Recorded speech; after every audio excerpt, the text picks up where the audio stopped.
जिनके हृदय में सच्चिदानंद भगवान का आश्रय नहीं, तो हर चेष्टा उनकी पाखंड हो जाती है। भगवत रसिक जी कह रहे हैं, बिन विवेक वैराग्य भक्ति बिन सत्य नए को मानो, भगवत विमुख कपट चतुराई सो पाखंड जानो। ऐसा पाखंड फल फूल रहा है कि लौकिक बुद्धि रखने वाले बस यही समझते हैं कि यही सार बात है। नहीं, कर लो, कर लो। तुम्हें 50-100 वर्ष मिले, पाखंड कर लो, दंभ कर लो, नाटक कर लो, जो चाहो एकत्रित कर लो। दुनिया का एक कबाड़ है। जब छूटने का समय आएगा तब तुम्हें पता चलेगा। मन पछतई है अवसर बीते। समय था तो प्रायश्चित नहीं किया अपने पाखंड का, दंभ का, पाप का। कल चर्चा हुई थी, दो नहीं रख के यहां से जाना चाहिए, एक ऋण और दूसरा पाप, नहीं तो तुम्हारे को आना पड़ेगा, दुर्गति हो जाएगी। किसी का एक पैसे का, एक वस्तु का उधार ऋण नहीं होना चाहिए जीवन में। और कोई भी पाप अब हमको साथ लेके नहीं जाना। अगर भूल से हो गए हैं तो हम उनका यहां प्रायश्चित करेंगे, अंदर से जलेंगे और संत महात्माओं से पूछेंगे इस पाप का हम क्या दंड स्वीकार करें, कौन सा प्रायश्चित करें। वो जो आदेश करें बिना किसी प्रश्न के, संशय के उसे स्वीकार कर लो, पाप नष्ट हो जाएगा। पाप और ऋण ये अपने जीवन में नहीं होना चाहिए, पर पाखंड, दंभ ये केवल पाप कराता है। भोले भाले भूले हुए जीव प्राणी वो जानते नहीं हैं कि किसे सत्य अध्यात्म कहते हैं। बस भूल में और भूल बटोरते घूम रहे हैं। कहीं कुछ भी तुम्हें मांगने की जरूरत नहीं, किसी के आगे हाथ पसारने की जरूरत नहीं कि आशीर्वाद दे दीजिए, हमारी प्रार्थना मान लीजिए। यदि आप नाम जापक हैं तो दूसरों को सुख देने की सामर्थ्य रखने वाले हैं। आप भगवान के अंश हैं। आप कोई साधारण नहीं, आप अपने स्वरूप को पहचानिए, ये भटकना छोड़िए। आप परम स्वतंत्र भगवान के अंश हैं, आप परम स्वतंत्र हैं। ये माया आपको जो बांधे हुए है, इसी से मुक्त होने के लिए, इसी भ्रम को मिटाने के लिए हमें मानव देह मिला है। ए मारे घूम रहे, हमें सुख मिल जाएगा, कोई दे देगा आशीर्वाद। अरे आशीर्वाद भगवान ने दे दिया तुम्हें, तुम भगवान के अंश हो, तुम्हें मानव दे दिया, तुम्हें बुद्धि दे दी, विवेक दे दिया। इससे तुम सुखी नहीं हो पा रहे तो किसी के आशीर्वाद से क्या सुखी हो जाओगे। आशीर्वाद भी वही लागू होता है जो सत्कर्मी होता है, जो पाप नाशक अनुष्ठान किए हुए उसी के ऊपर आशीर्वाद जाता है। आप सोचे आप करें पाप, विषय विलासिता, और आपको कोई परमहंस आशीर्वाद दे दे, आपकी सामर्थ्य नहीं कि ऐसे आशीर्वाद देने वाले महापुरुष तक पहुंच पाए। जो पे दुष्ट हृदय सोई हुई, मोरे सन्मुख आव की सोई। वो जा ही नहीं सकता। अगर चले गए तो आशीर्वाद मांगने की जरूरत नहीं है, वो बात मिल जाएगी जो तुम्हें दूसरों को आशीर्वाद देने की सामर्थ्य प्रदान कर देगी। अपने लोग भगवान को भी आशीर्वाद देते हैं, अपने लोग महारानी जी को आशीर्वाद देते हैं, उन्हीं के नाम बल से, उन्हीं के चरण आश्रय बल से। लाडली जो थारो अविचल रहो जो सुहाग, आपका सुहाग अविचल रहे, आप दोनों ऐसे सुखी रहे। जब हम अपने आराध्य देव श्यामा से हमको आशीर्वाद दे सकते हैं, फिर और कौन बचा। तो किसके बल से? उनके नाम बल से, उनकी आराधना के बल से। क्या आप नाम जप नहीं कर सकते? क्या आप आराधना करके ऐसे समर्थ नहीं बन सकते?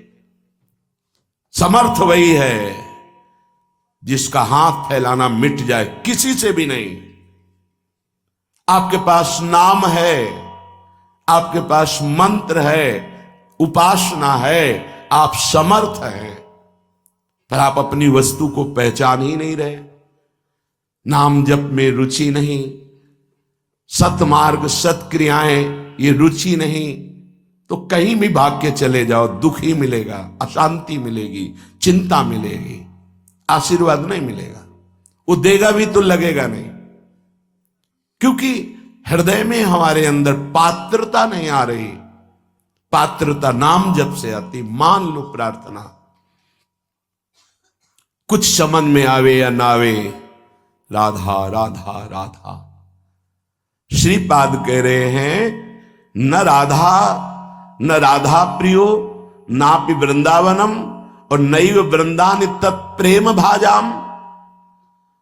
प्रेम भाजाम, जो प्रेम पात्र बन चुके हैं, जिनके हृदय में वृंदावन प्रकाशित हो चुका है, प्रिया प्रीतम खेल रहे हैं, ऐसे महापुरुषों का संग नहीं, वृंदावन का आश्रय वास नहीं और प्रिया प्रीतम की उपासना नहीं, तो तुम्हारा जीवन धिक्कार। किस काम का जीवन? ये बच्चे पैदा करना, सोना, खाना, पीना, रहना, जीना, ये तो सुअर कुत्ता भी कर रहे हैं। देव दुर्लभ मनुष्य देह कही गई, बड़े भाग मानुष तन पावा, सुर दुर्लभ सद ग्रंथन गावा, दुर्लभो मानुषो देहो। बड़ी महिमा किस बात की? भगवत प्राप्ति की, जीवन मुक्त होने के लिए, भजन रूपी धन कमाने के लिए। यदि भजन नहीं, ज्ञान नहीं, भक्ति नहीं, वैराग्य नहीं, तो फिर पशु से बढ़कर के तुम नहीं हुए, पशु से नीचे ही हुए। क्योंकि पशु तो अपने कर्मों का भोग कर ऊपर उठ रहे हैं, तुम सबसे ऊपर आकर अब ऐसे कर्म कर रहे हो कि नीची योनियों को जाओगे। श्रीपाद कह रहे हैं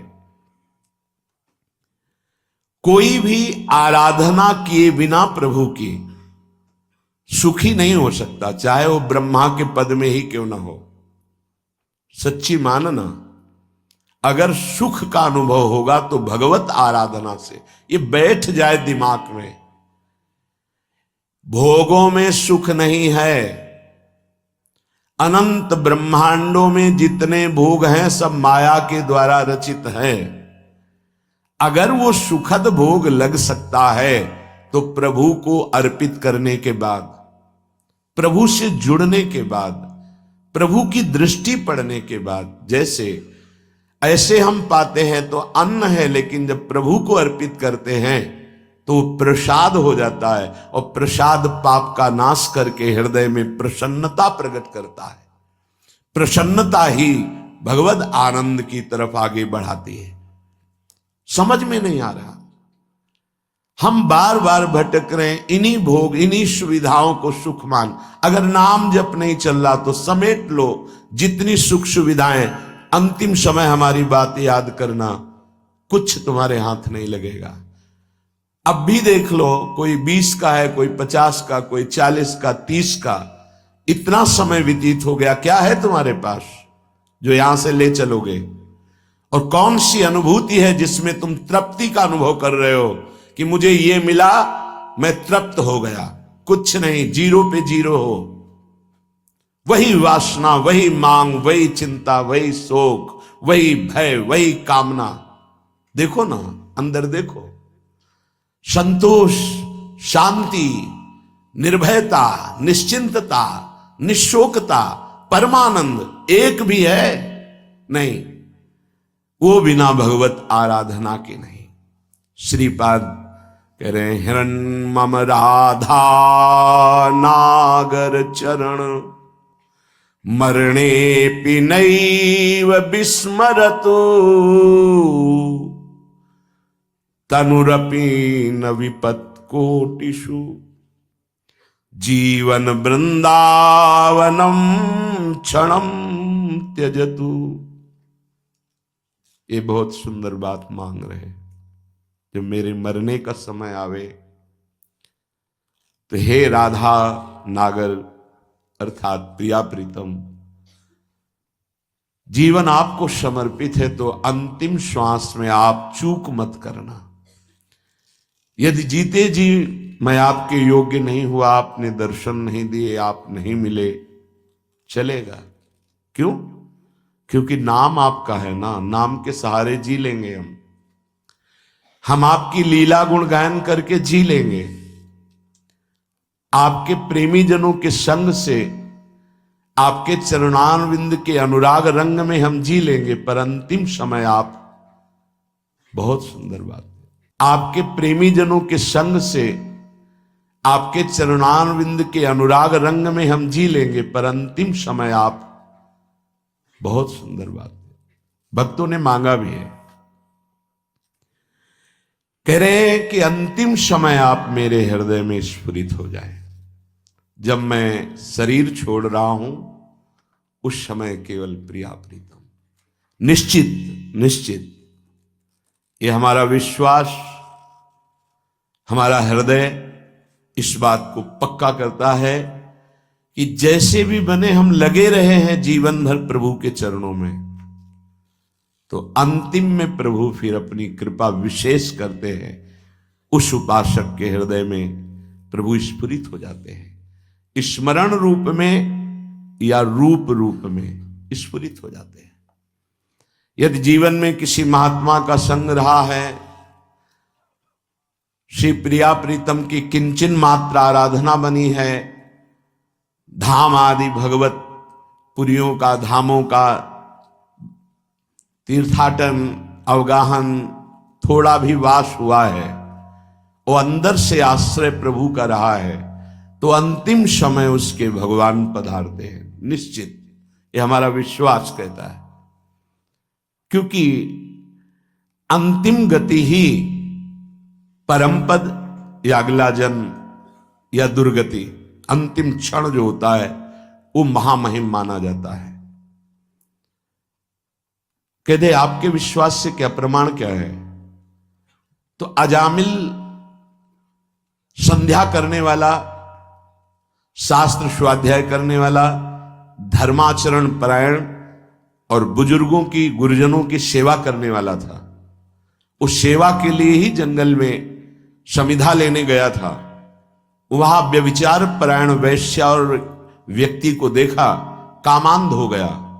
एक दृश्य ने उसे पूरे जीवन को बर्बाद कर दिया। तो अंतिम समय में जब वृद्धावस्था की सीमा चल रही थी कि उस समय संतान का योग था ही नहीं, पर संत जन आए और उन्होंने कहा कि अब जो संतान होगी उसका नाम नारायण रखना।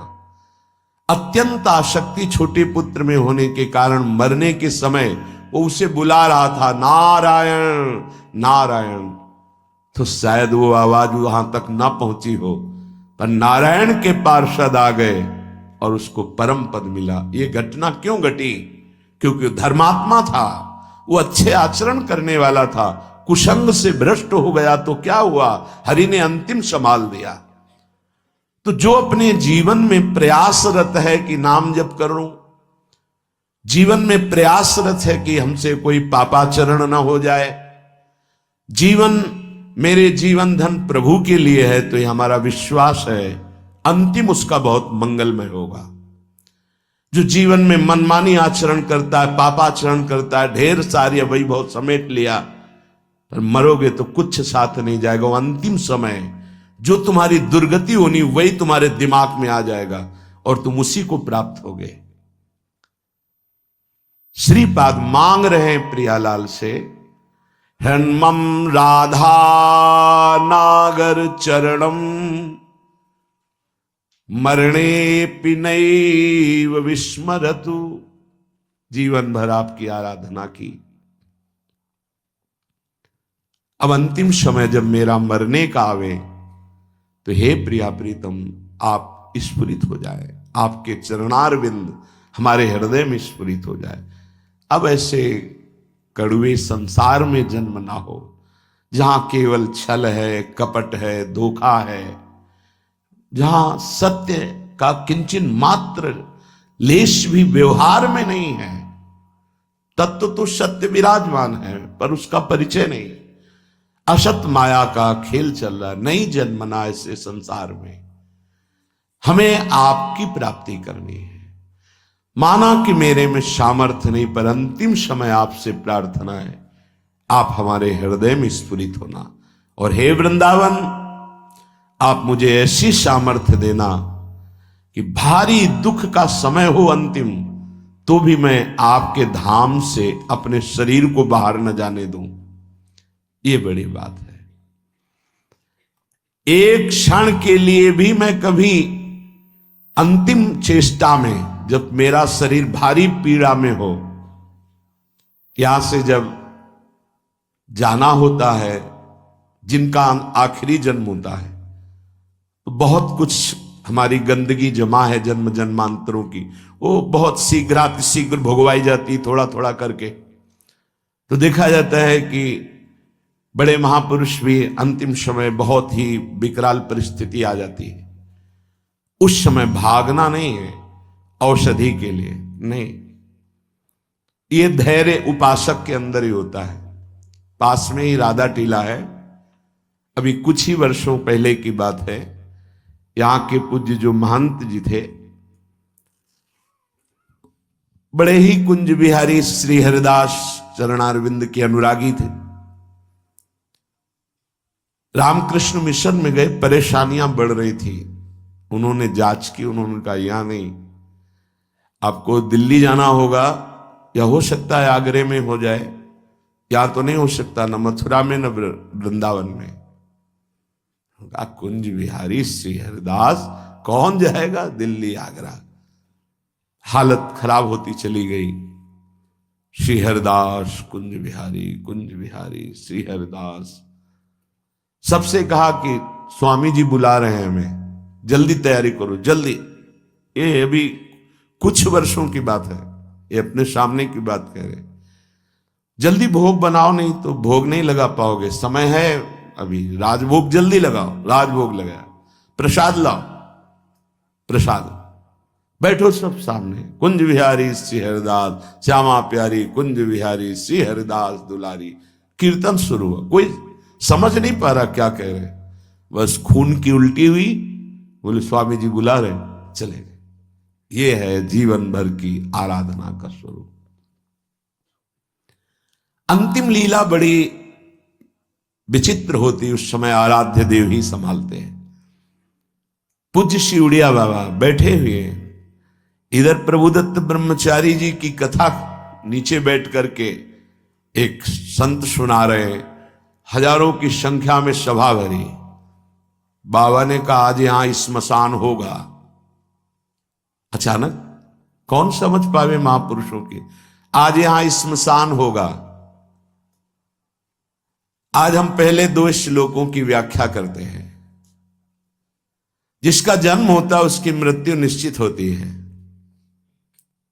आत्मस्वरूप जन्मा है, उसकी कभी मृत्यु नहीं होती। धैर्यवान कभी मृत्यु से विचलित नहीं। कोई समझ ही नहीं पा रहा कि बाबा आज बेप्रसंग की चर्चा कैसे कर रहे हैं। अच्छा तो सब सुनो, जो चर्चा हो रही सुनो। प्रभुदत्त ब्रह्मचारी जी की भागवत, ओम शांत बैठ गए।